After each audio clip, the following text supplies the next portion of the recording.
बृहस्पतिवार व्रत कथा प्रारंभ। किसी गांव में एक साहूकार रहता था, जिसके घर में अन्न, वस्त्र और धन किसी प्रकार की कोई कमी नहीं थी। परंतु उसकी स्त्री बहुत ही कृपण थी, किसी भिक्षार्थी को कुछ नहीं देती, सारे दिन घर के कामकाज में लगे रहते। एक समय एक साधु महात्मा बृहस्पतिवार के दिन उसके द्वार पर आए और भिक्षा की याचना की।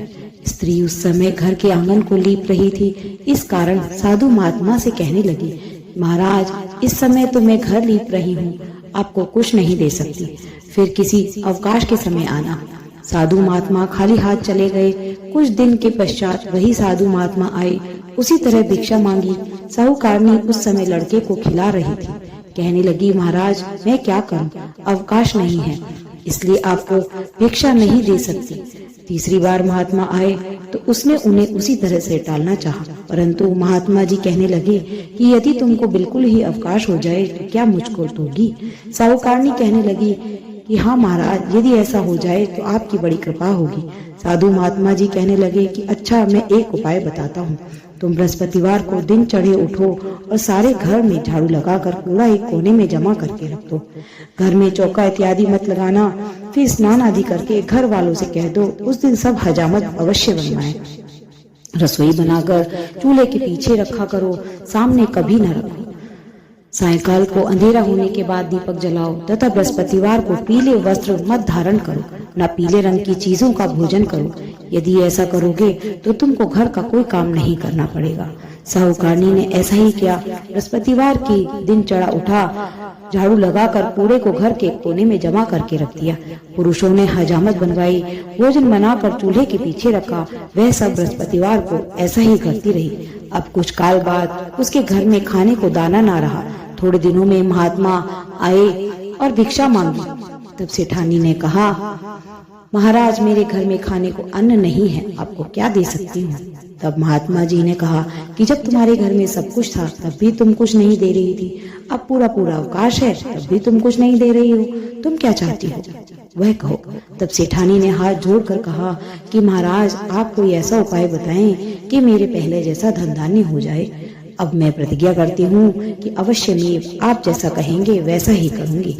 तब महात्मा जी बोले, बृहस्पतिवार को प्रातः काल उठकर स्नान आदि से निवृत्त हो, घर को गौ के गोबर से लीपो तथा घर के पुरुष हजामत न बनवाएं। भूखों को अन्न जल देती रहो। ठीक सायंकाल दीपक जलाओ। यदि ऐसा करोगी तो तुम्हारी सब मनोकामना भगवान बृहस्पति जी की कृपा से पूर्ण होगी। सेठानी ने ऐसा ही किया और उसके घर घर में धन धान्य वैसा ही हो गया जैसे पहला था। इस प्रकार भगवान बृहस्पति जी की कृपा से अनेक प्रकार के सुख भोग कर दीर्घ काल तक जीवित रही। बृहस्पतिवार व्रत कथा समाप्त। ओम जय बृहस्पति देवा, स्वामी जय बृहस्पति देवा, छिन छिन भोग लगाऊं फल मेवा।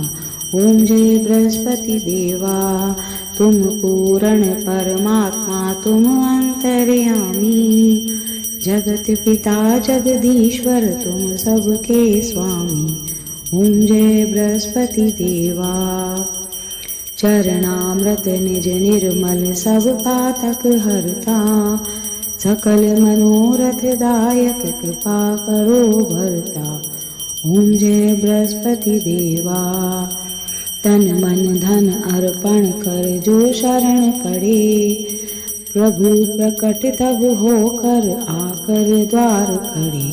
ओम जय बृहस्पति देवा, दीन दयाल दयानिधि भक्तन हितकारी, पाप दोष सब हरता भव बंधन हारी। ओम जय बृहस्पति देवा, सकल मनोरथ दायक सब संशय तारो, विषय विकार मिटाओ संतन सुखकारी।